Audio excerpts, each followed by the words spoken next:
But you know, I want you to enjoy this and don't just inhale it. I want you to taste it and chew pieces and enjoy a few bites and see how you like that.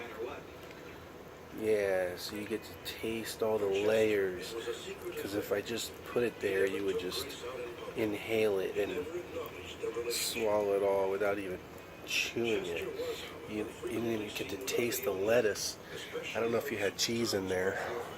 I don't think you had cheese. But how was that? Did you enjoy that, buddy? Looks like you had a little taste of heaven there. Are you allergic to the food? What are you allergic to? What's making you sneeze?